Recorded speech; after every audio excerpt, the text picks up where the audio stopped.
ഷിജുഖാൻ, താങ്കൾ അറിഞ്ഞു കാണും, ഹൈക്കോടതിയുടെ ഭാഗത്ത് നിർണായക ഇടപെടൽ വരുന്നു. കല്ലറ പൊളിക്കണം, അതായത് നെയ്യാറ്റിൻകര ഗോപനെ അടക്കിയെന്ന സമാധി ഇരുത്തിയെന്ന് മക്കൾ പറയുന്ന ആ കല്ലറ പൊളിച്ചു പരിശോധിക്കണം. ആ കല്ലറ തുറക്കാൻ പാടില്ല, അതിൽ അച്ഛനെ ജീവൽ സമാധി വെച്ചിരിക്കുകയാണ് എന്നാണ് മക്കളുടെ ഒരു വാദം. ആ വാദമൊന്നും ഹൈക്കോടതിയുടെ മുൻപിൽ വില പോയില്ല. ഒരു മനുഷ്യൻ മിസ്സിംഗ് ആയാൽ, അതിലൊരു ദുരൂഹതയുണ്ട് എന്ന് മനസ്സിലായാൽ കേസെടുത്ത് മുന്നോട്ട് പോവുക എന്ന നിലപാട് ഹൈക്കോടതി ആവർത്തിക്കുന്നു. കല്ലറ പൊളിച്ചു പരിശോധിക്കണം എന്ന കൃത്യമായ നിലപാടിലേക്ക് ഹൈക്കോടതി എത്തുന്നു.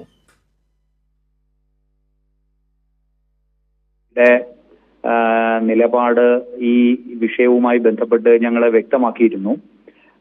ഇങ്ങനെ ഒരു ദുരൂഹമായ ഒരു സമാധിയെ സംബന്ധിച്ചും ഒരു മരണത്തെ സംബന്ധിച്ചും വിഷയം ഉണ്ടായ ഘട്ടത്തിൽ തന്നെ ജില്ലാ ഭരണകൂടവും പോലീസും അടിയന്തരമായ നടപടികൾ സ്വീകരിച്ച് ഇക്കാര്യത്തിൽ നിജസ്ഥിതി പുറത്തു കൊണ്ടുവരണം. ഒരാളെ കാണാതാവുക എന്ന് പറയുന്നത് ഗൗരവമുള്ള വിഷയമാണ്. അപ്പോഴാണ് സമാധിയായി എന്ന് പറയുന്ന സംഭവ വാർത്തകൾ വരുന്നു. അതിന്റെ അടിസ്ഥാനത്തിൽ ജീവനോടെ തന്നെ പിന്നെ ഇദ്ദേഹത്തിന് ജീവഹാനി സംഭവിപ്പിച്ചതാണോ, ബോധപൂർവം ആ ജീവൻ കെടുത്തിയതാണോ, ഇങ്ങനെ പല പല സംശയങ്ങൾ നാട്ടുകാരിൽ നിന്നും പ്രദേശവാസികളിൽ നിന്നും ഉണ്ടാകുന്നു.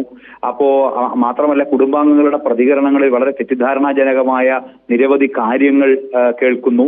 അപ്പോ ഒരു മനുഷ്യനെ സംബന്ധിച്ച് ഈ ഭൂമിയിൽ ജീവിക്കാനുള്ള അയാളുടെ അവകാശമുണ്ട്.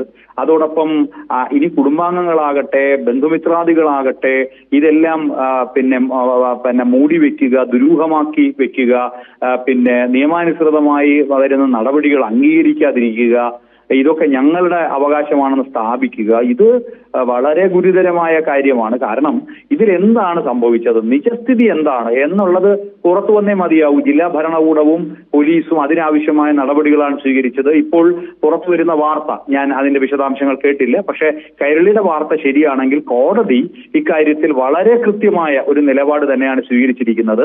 മറ്റെന്തിനേക്കാൾ പ്രധാനമാണ് ഒരു ജീവൻ ഈ ഭൂമിയിൽ പിന്നെ ഒരാൾക്ക് ജീവിക്കാനുള്ള അവകാശം.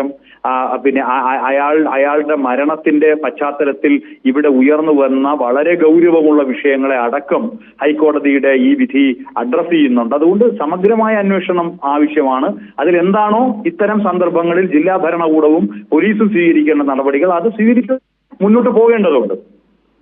അതിൽ കൃത്യമായ ഒരു ചോദ്യം ഹൈക്കോടതിയുടെ ഭാഗത്തുനിന്ന് ഉണ്ടാകുന്നുണ്ട് ഷിജുഖാൻ. മരണ സർട്ടിഫിക്കറ്റ് എവിടെ? ഇദ്ദേഹത്തിന്റെ മരണ സർട്ടിഫിക്കറ്റ് ഹാജരാക്കിയാൽ ഒന്നുമില്ല, ഇതിലെ ദുരൂഹത നീങ്ങുന്നു. ഒരാൾ സ്വാഭാവികമായിട്ട് മരിക്കുന്നു, ആ മരണ സർട്ടിഫിക്കറ്റ് ഹാജരാക്കിയാൽ ഈ അന്വേഷണം മുന്നോട്ട് പോകേണ്ടതില്ല എന്നും കൂടെ ഹൈക്കോടതി ഈ വീട്ടുകാർക്ക് ഒരു ചാൻസ് കൊടുക്കുന്നുണ്ട്. മരണ സർട്ടിഫിക്കറ്റ് എവിടെ എന്നാണ് ഹൈക്കോടതിയുടെ ചോദ്യം. നമ്മുടെ നാട്ടിൽ നിരവധി മരണങ്ങൾ നടക്കുന്നുണ്ട്, വാർദ്ധക്യ സഹജമായ മരണങ്ങൾ നടക്കുന്നുണ്ട്. ഇപ്പൊ ആ മരണങ്ങളിലെല്ലാം ദുരൂഹത ആരോപിക്കുകയോ അല്ലെങ്കിൽ അയൽക്കാരോ അല്ലെങ്കിൽ നാട്ടുകാരോ മറ്റേതെങ്കിലും സംശയം ആരോപിക്കുകയോ ഒന്നും ചെയ്യുന്നില്ലല്ലോ. നമ്മുടെ നാട്ടിൽ എത്രയോ പേർ വാർദ്ധക്യ സഹജമായ അസുഖങ്ങൾ മൂലം മരിക്കുന്നു. ഇവിടെ എന്തുകൊണ്ടാണ് സംശയം ഉണ്ടാകുന്നത്?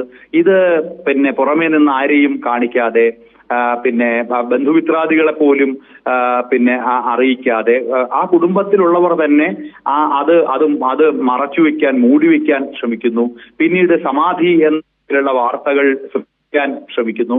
സ്വാഭാവികമായും ജനങ്ങൾക്ക് ഇടയിൽ ഉണ്ടാവില്ലേ, പ്രദേശവാസികൾക്കിടയിൽ സംശയം ഉണ്ടാവില്ലേ? ഇന്നലെ വരെ ഞങ്ങൾ കണ്ടുകൊണ്ടിരുന്ന ഒരു മനുഷ്യൻ പെട്ടെന്ന് അപ്രത്യക്ഷമാകുന്നു. അപ്പൊ അതിനെ സംബന്ധിച്ച് അന്വേഷിക്കേണ്ടി വരും. മാൻ മിസ്സിംഗ് കേസായി അതിനെ കാണേണ്ടി വരും. മറ്റ് ദുരൂഹതകളെ സംബന്ധിച്ച് നിജസ്ഥിതി വ്യക്തമാക്കേണ്ടി വരും. സ്റ്റേറ്റിന് അതിന് ഉത്തരവാദിത്വമുണ്ട്.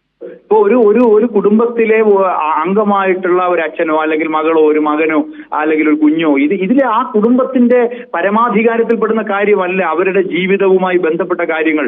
അതിന് സ്റ്റേറ്റ് റെസ്പോൺസിബിൾ ആണ്. ഒരു മനുഷ്യനെ സംബന്ധിച്ച് ഇവിടെ ജീവിച്ചിരുന്ന ഒരു പൗരനെ സംബന്ധിച്ച് അയാൾ പെട്ടെന്ന് അപ്രത്യക്ഷമാവുക, അയാൾ മരിച്ചു എന്ന നിലയിലേക്ക് വരിക, അയാളെ സമാധിയായി എന്ന നിലയിലേക്ക് വരിക, നാട്ടുകാർക്കൊന്നും ഇക്കാര്യങ്ങളിൽ ഒരു വ്യക്തതയും ഇല്ലാതിരിക്കുക, സംശയങ്ങൾ ബലപ്പെടുക. അപ്പൊ പോലീസ് കേസെടുക്കും, ജില്ലാ ഭരണകൂടം ഇടപെടും, കോടതിക്ക് കൃത്യമായ നിലപാട് അക്കാര്യത്തിൽ സ്വീകരിക്കേണ്ടി വരും. അതല്ലെങ്കിൽ എന്താണ് സംഭവിക്കുക? നിയമവ്യവസ്ഥിതി ആകെ താറുമാറാകുക. അതുകൊണ്ട് വ്യക്തത വരുത്തണം. നമുക്കിപ്പോ അതിനു മുമ്പ് തന്നെ നമ്മൾ ഏതെങ്കിലും തരത്തിലുള്ള ഒരു കുറ്റാരോപണമൊന്നും വെക്കുന്നില്ല, പക്ഷെ വ്യക്തത വരണം. എങ്ങനെയാണ് ഇദ്ദേഹത്തെ സംബന്ധിച്ച് പിന്നെ ഗോവിൻ സ്വാമിയുടെ പിന്നെ ആ അവസാനത്തെ എന്തായിരുന്നു അതിന്റെ സാഹചര്യം? അങ്ങനെ പിന്നെ മരിച്ചിട്ടുണ്ടെങ്കിൽ എന്തായിരുന്നു അതിന്റെ കാരണം? എന്നൊക്കെയുള്ള വ്യക്തത വരണം. അതിന് എന്താണോ നിയമാനുസൃതമായ നടപടികൾ അത് ഇവിടെ സ്വീകരിക്കണം. കുടുംബം അതുമായി സഹകരിക്കുക എന്നുള്ളതാണ് പ്രധാനപ്പെട്ട കാര്യം. കുടുംബത്തിന്റെ പ്രതികരണം നമ്മൾ ചോദിച്ചിരുന്നു ഷിജുഖാൻ. കുടുംബം പ്രതികരിച്ചത് കോടതി വിധിയെ മാനിക്കുന്നു, പക്ഷേ അച്ഛൻ്റേത് മരണമല്ല സമാധിയാണ്. ആ കാര്യം വീണ്ടും വീണ്ടും ആവർത്തിച്ചു കൊണ്ടിരിക്കുന്നു. മരണമല്ല സമാധിയാണ് എന്ന കാര്യം തന്നെയാണ് അവർ വീണ്ടും വീണ്ടും ആവർത്തിക്കുന്നത്. സംഘപരിവാർ സംഘടനകൾ ഇതിലൊരു മുതലെടുപ്പിന് ശ്രമം നടത്തിയിരുന്നു ഷിജുഖാൻ. അതിനുള്ള തിരിച്ചടി കൂടിയാവുകയാണ് ഇപ്പോൾ കോടതിയുടെ ഇടപെടൽ. കല്ലറ പൊളിച്ച് പരിശോധിക്കണമെന്ന് തന്നെയാണ്. കാരണം ആ ഒരു ദുരൂഹത നീങ്ങാൻ കല്ലറ പൊളിച്ച് പരിശോധിച്ചേ മതിയാകൂ. നിയമാനുസൃതമായ നടപടികളിലൂടെ തന്നെ മുന്നോട്ട് പോകണമെന്ന് തന്നെയാണ് ഹൈക്കോടതി പറഞ്ഞു വെക്കുന്നത്. അതെ, ഞാൻ നേരത്തെ പറഞ്ഞല്ലോ, വാർദ്ധക്യ സഹജമായ അസുഖങ്ങൾ മൂലം ഒരുപാട് പേര് മരിക്കുന്നുണ്ട്.